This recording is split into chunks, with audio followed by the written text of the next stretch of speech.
નમસ્તે વિદ્યાર્થી મિત્રો, આપણે આગળના વિડીયોની અંદર કુટુંબ નિયોજનની વિવિધ પદ્ધતિઓ એટલે કે ગર્ભ નિરોધકો તરીકે ઉપયોગમાં લેવાતી પદ્ધતિઓનો અભ્યાસ કર્યો. હવે આપણે વાત કરીએ એક નવા ટોપિકની, દાક્તરી ગર્ભપાત, જેને આપણે પ્રેરિત ગર્ભપાત પણ કહીએ છીએ. દાક્તરી ભાષામાં તેને મેડિકલ ટર્મિનેશન ઓફ પ્રેગ્નન્સી તરીકે ઓળખીએ છીએ, જેને શોર્ટ ફોર્મ MTP થી કહેવાય છે. પ્રેરિત ગર્ભપાત વિશેની માહિતી આપીએ તો સૌથી પહેલાં એ જાણવું જરૂરી છે કે આ ગર્ભપાત ક્યારે કરી શકાય. તો ગર્ભધારણના પહેલા 12 અઠવાડિયા એટલે કે 3 મહિના દરમિયાન કરવામાં આવેલ MTP સુરક્ષિત માનવામાં આવે છે. ગર્ભધારણ કર્યા પછીના પહેલા 12 અઠવાડિયા એટલે કે પહેલા 3 મહિના સુધી ગર્ભપાત કરીએ તો તે સુરક્ષિત મનાય. તે પછીનો ગર્ભપાત તે ઘાતક બને છે. આમ ઈરાદાપૂર્વક ગર્ભપાત કરાવવાની જે પ્રક્રિયા છે તેને આપણે MTP તરીકે ઓળખીએ છીએ. MTP નીચેના કારણોસર આપણે કરી શકીએ. તો નીચે કેટલીક બાબતો આપી છે જે માટે પ્રેરિત ગર્ભપાત આપણે કરાવી શકાય.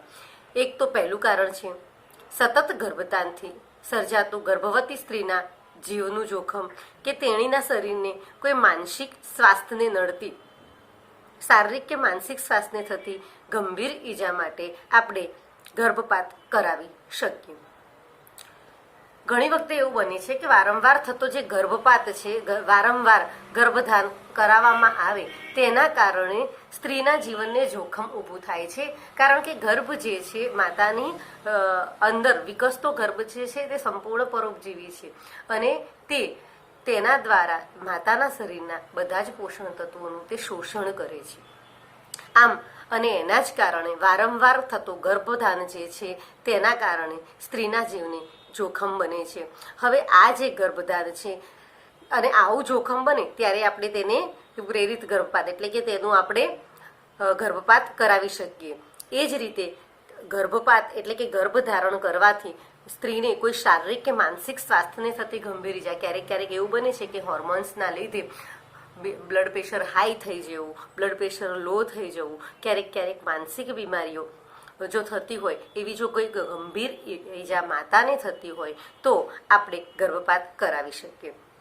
બીજું કારણ આવે છે કે જન્મ લેનાર બાળક જો જોખમી હોય અથવા તો શારીરિક કે માનસિક અનિયમિતતા ધરાવતું હોય અથવા વિકલાંગ થવાની શક્યતા હોય તો અત્યારે આપણી સોનોગ્રાફી દ્વારા અથવા તો કેટલાક ટેસ્ટ દ્વારા બાળકની માનસિક રીતે અનિયમિત છે, વિકલાંગ છે કે પછી તેને કોઈ શારીરિક ખોડખાપણ છે એવું આપણે જાણી શકીએ છીએ. અને જો એવું જણાય તો આપણે ગર્ભપાત કરાવી શકીએ છીએ.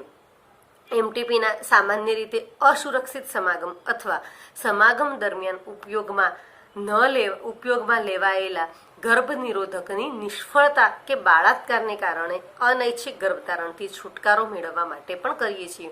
તો આ બંને મુખ્ય કારણો છે કે જેમાં ઈરાદાપૂર્વક આપણે ગર્ભપાત કરાવીએ છીએ. એ સિવાયના કારણોની અંદર જો અસુરક્ષિત સમાગમ કર્યો હોય અથવા તો ગર્ભ નિરોધક સાધન એટલે કે નિરોધ વાપર્યું હોય, કોપરટી વાપરેલી હોય, ટેબ્લેટ્સ એટલે કે પિલ્સ લીધેલી હોય, ગર્ભ નિરોધક પિલ્સ લીધી હોય, આ બધું જ કરવા છતાં પણ જો ગર્ભધારણ રહી ગયો હોય તો તેનાથી છુટકારો પ્રાપ્ત કરવા માટે આપણે ગર્ભપાત કરાવી શકીએ છીએ. સાથે બળાત્કારને કારણે જો ગર્ભધારણ થયું હોય તો પણ એવા અનૈચ્છિક ગર્ભધારણમાંથી આપણે છુટકારો મેળવી શકીએ છીએ. હવે કાયદાકીય ધારાધોરણની વાત કરીએ તો MTP માટે કેટલાક કાયદાકીય ધારાધોરણો છે, જેની અંદર સામાન્ય રીતે વિશ્વમાં દર વર્ષે 40 થી 50 મિલિયન ગર્ભપાત કરવામાં આવે છે, જે કાલ્પનિક ગર્ભધારણના 5 પૈકી 1ની સંખ્યામાં હોય છે. તો આ જે કારણો છે તેને આપણે જો સ્વીકારવા એટલે કે ગર્ભધારણને આપણે સ્વીકારવી કે કાયદાકીય બનાવી તે ઘણા દેશો માટે ચર્ચાનો વિષય છે. કારણ કે તેની સાથે આપણે નૈતિક, ભાવનાત્મક, ધાર્મિક અને સામાજિક પ્રશ્નો પણ સંકળાયેલા છે. તો આટલા બધા ગર્ભપાત થતા હોય તો વિશ્વની અંદર દર વર્ષે 40 થી 50 મિલિયન ગર્ભપાત થાય છે. તો આટલા બધા ગર્ભપાત થતા હોય તો તેને કાયદાકીય બનાવવી કે ન બનાવવી, તેના માટે વિશ્વના બધાએ દેશો માટે ચર્ચાનો વિષય છે, કારણ કે તે નૈતિક, ભાવનાત્મક, ધાર્મિક અને સામાજિક પ્રશ્નો સાથે સંકળાયેલ છે. નૈતિકતાને ધોરણે તે અનિચ્છ છે, તેને કાયદાકીય બનાવવું તે અનિચ્છ છે. ભાવનાત્મક, તેની સાથે ભાવનાથી બંધાયેલા હોઈએ, ધાર્મિક રીતે જો માનીએ તો ગર્ભ એ ભ્રૂણ હત્યા છે, જીવ હત્યા છે.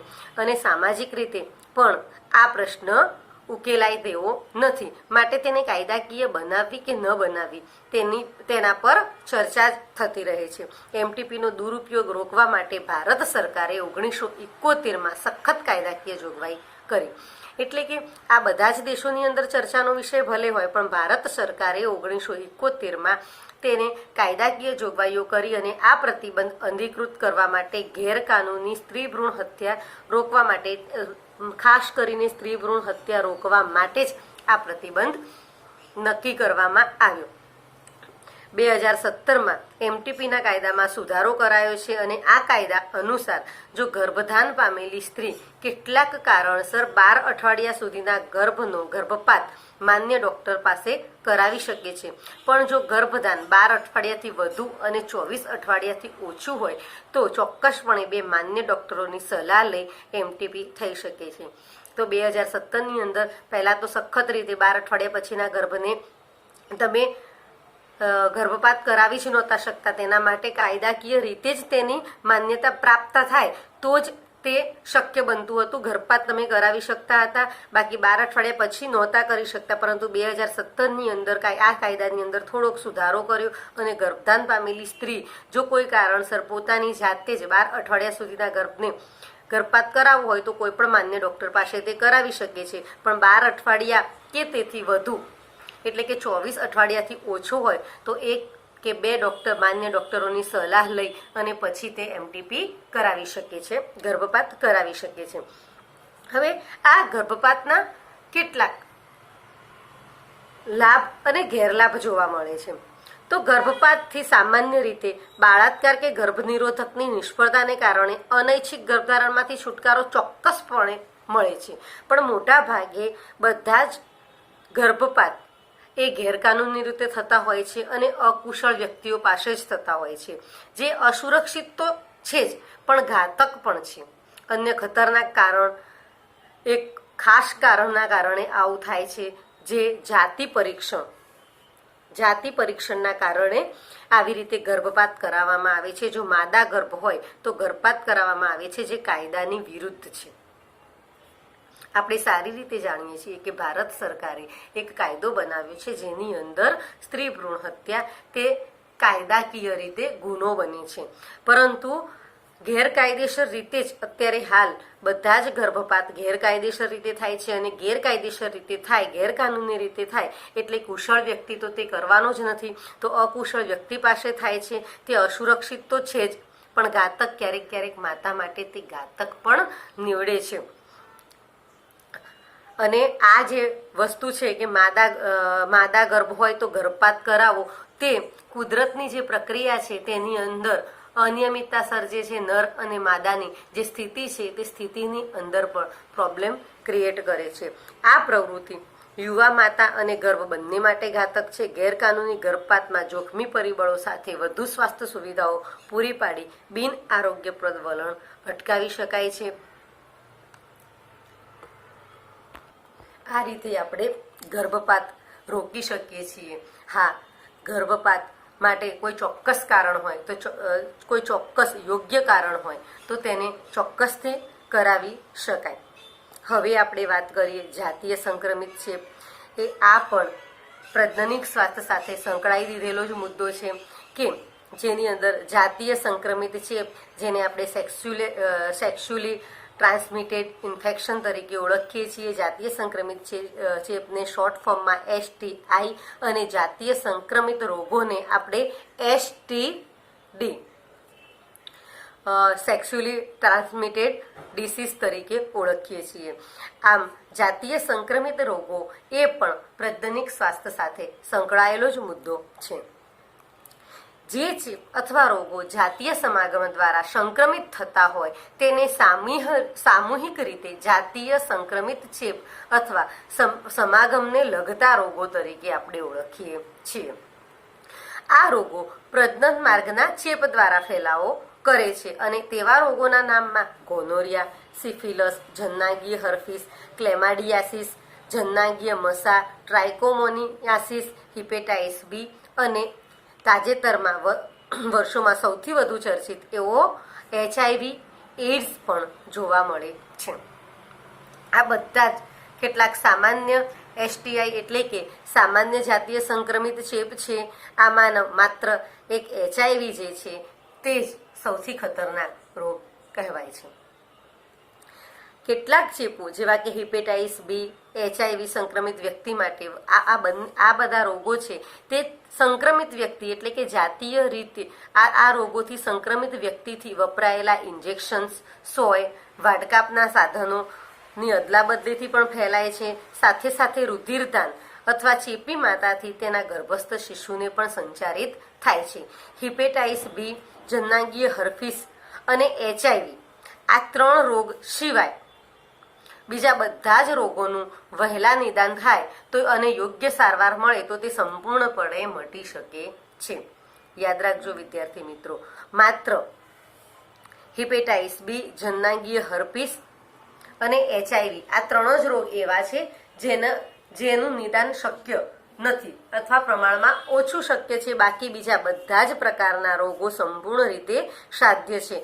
આ રોગોના શરૂઆતના ચિહ્નો ખૂબ ગૌણ હોય છે એટલે એકદમ સામાન્ય ચિહ્નો જોવા મળે છે, જેમાં જન્નાંગી વિસ્તારમાં ખંજવાળ આવી, પ્રવાહી એટલે કે થોડાક પાણીનો સ્ત્રાવ થવો, સામાન્ય દુખાવો થાય, સોજો આવે. ઘણી વખતે સંક્રમિત સ્ત્રીઓની અંદર રોગોના ચિહ્નો ના દેખાય પણ થોડોક તાવ આવતો હોય, ઉલટી ઉપકા થતા હોય. આ બધા લાંબા સમય સુધી આવા લક્ષણો રહે પણ જો એવા લક્ષણો દેખાવા છતાં પણ કેર લેવામાં ના આવે તો તમે જાતીય સંક્રમિત રોગથી પીડાવ છો. સામાજિક કલંક, અને આવું બધું એટલા માટે થાય છે કે આપણે સામાજિક કલંકનો ડર હોય, સંક્રમિત વ્યક્તિને સમયસર નિદાન અને ઉચિત ઉપચાર હોય એનાથી રોકાય છે. આ આગળ જતા સમસ્યાઓની અંદર વધારો થાય છે. તો વિદ્યાર્થી મિત્રો યાદ રાખજો કે જ્યારે પણ જાતીય સંક્રમિત ચેપ જોવા મળે તો પહેલાના ધોરણે તેનો ઉપચાર કરવો. કોઈ ક્ષોભની લાગણી અનુભવ્યા વગર પહેલા ધોરણે તેનો ઉપચાર કરવો જરૂરી છે. હવે જો આ રોગનું યોગ્ય એટલે કે યોગ્ય રીતે તેનું નિદાન કરવામાં ન આવે તો નિતંબની અંદર બળતરા થાય, વારંવાર ગર્ભપાત થાય, મૃત બાળકનો જન્મ થાય, ગર્ભાશયની બહાર અંડવાહિની, ગર્ભધારણ, અફળદ્રુપતા, પ્રજનન માર્ગનું કેન્સર વગેરે થઈ શકે. અંડવાહિનીનો અયોગ્ય વિકાસ અથવા અવિકસિત અંડવાહિનીની અંદર ઇન્ફેક્શન લાગવું અને જેના કારણે જે અફળદ્રુપતા એટલે કે ગર્ભ ના ધારણ કરી શકે. આવા બધા જ પાસાઓ જો આ બધા રોગોનું નિદાન ના થાય તો શક્ય બને છે. હવે તેના નિદાન અથવા અટકાવવા માટેના ઉપાયોની વાત કરીએ તો આપણે સારી રીતે જાણીએ છીએ કે કોઈ પણ રોગને શરૂઆતની અવસ્થામાં જ નિદાન કરીએ અથવા સારવાર કરીએ તો જલ્દીથી તેના જે લક્ષણો છે તેનો ઘટાડો જોવા મળે છે. તો નિદાન કરતા અટકાવવાના ઉપાયો એ વધારે જરૂરી આપણને લાગે છે. હવે આ જાતીય સંક્રમિત રોગ જે છે તે સમાજ માટે સૌથી મોટો ખતરો છે.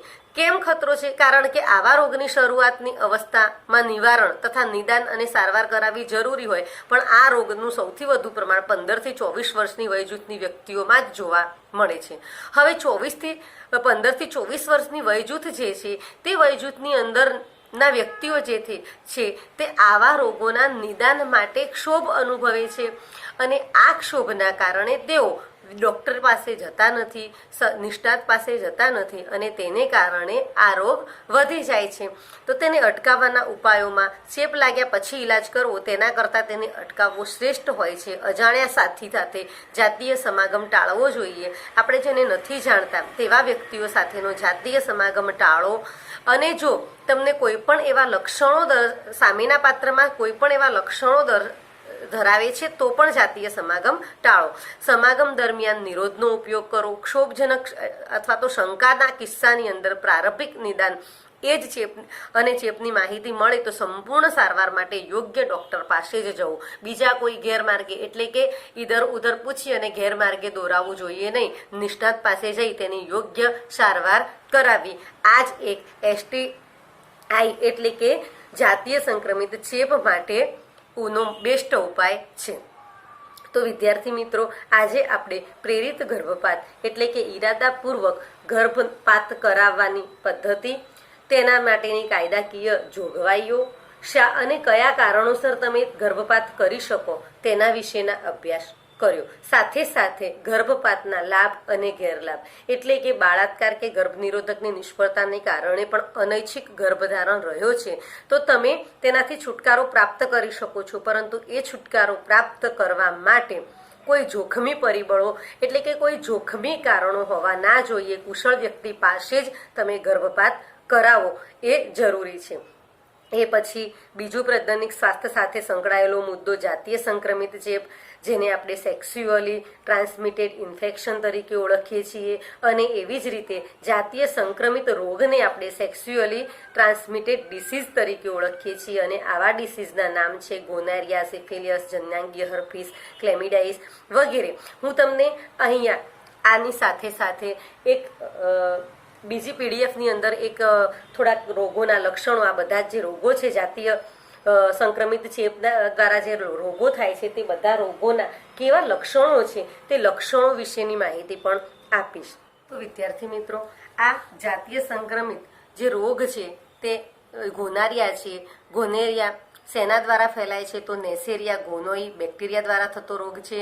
અને તેના ચિહ્નોની અંદર મૂત્ર પસાર થાય ત્યારે દુખાવો થવો, ઉદરમાં નીચેના ભાગમાં દુખાવો થવો, એવા સામાન્ય લક્ષણો શરૂઆતના સ્ટેજમાં તમને જોવા મળે છે. સિફિલિયસની વાત કરીએ તો તે પણ બેક્ટેરિયાથી થતો રોગ છે. બેક્ટેરિયાનું નામ છે ટ્રેપોનેમા પેલિડિયમ, જેમાં દુખાવા રહિત ચામડીનો રોગ, તાવ જેવી માંદગી એટલે કે થોડી તાવ આવતો હોય એવું લાગે, થાક લાગવો, જીભ ઉપર અથવા મુખ ગુહાની છત ઉપર સફેદ ડાઘ પડવા, કેટલાક ભાગમાં વાળથી વાળનો જથ્થો દૂર થવો, તો આ બધા જ સિફિલિયસના લક્ષણો જોવા મળે છે.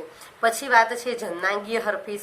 તો જનનાંગીય હર્પીસ જે હર્પીસ સિમ્પલેક્સ વાયરસ દ્વારા થતો રોગ છે, અને આ રોગના લક્ષણોની અંદર ઘણા લોકોમાં ચિહ્નો અથવા લક્ષણો જોવા મળતા નથી.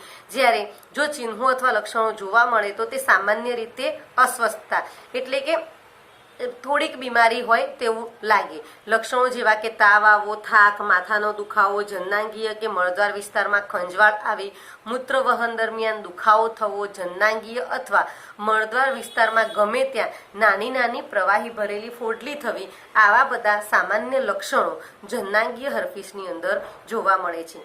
હિપેટાઇટિસ બી એ પણ વાયરસથી થતો રોગ છે. હિપેટાઇટિસ બી વાયરસથી થતો રોગ, તેની અંદર તાવ, સાંધાનો દુખાવો, થાક, ખોરાક માટેની અરુચિ, પીળીઓ, ઉદરની ઉપર જમણી બાજુ દુખાવો વગેરે જોવા મળે છે. અને આ પણ જાતીય સંક્રમિત રોગ છે. એડ્સ, હ્યુમન ઇમ્યુનોડેફિશિયન્સી વાયરસ દ્વારા થતો, HIV વાયરસ દ્વારા થતો રોગ છે. અને આ રોગમાં વ્યક્તિ રોગ પ્રતિકારક શક્તિ ગુમાવે છે, તેથી બધા જ રોગો પ્રભાવી બને છે. તેનું કોઈ ચોક્કસ લક્ષણ જોવા મળતું નથી. કેટલાક લક્ષણો મહિનાઓ સુધી તાવ, ઝાડા, ઝડપી વજનમાં ઘટાડો, ઉધરસ કે જે જવાનું નામ જ ન લે, ટૂંકા ગાળાની યાદશક્તિ વગેરે જેવા લક્ષણો એડ્સની અંદર જોવા મળે છે. પછી ટ્રાઇકોમોનિએસિસ, ટ્રાઇકોમોનાસ વેઝિનાલિસ જે પ્રજીવ દ્વારા થતો રોગ છે, જેમાં દર્દ, યોનિમાર્ગની આસપાસ બળતરા થવી, ખંજવાળ આવી, મૂત્રત્યાગ દરમિયાન દુખાવો અથવા બળતરા અથવા સંવેદના થવી જેવા ચિહ્નો જોવા મળે છે. વિદ્યાર્થી મિત્રો, આ જ્ઞાન થોડું વધારાનું છે, પરંતુ તમારે જાણવું જરૂરી છે. તો અહીં આપણે જાતીય સંક્રમિત ચેપ વિશેનું જ્ઞાન પૂર્ણ કરીએ છીએ. અફળદ્રુપતા વિશેની માહિતી પછીના વિડીયોમાં. ઓમ નમઃ શિવાય.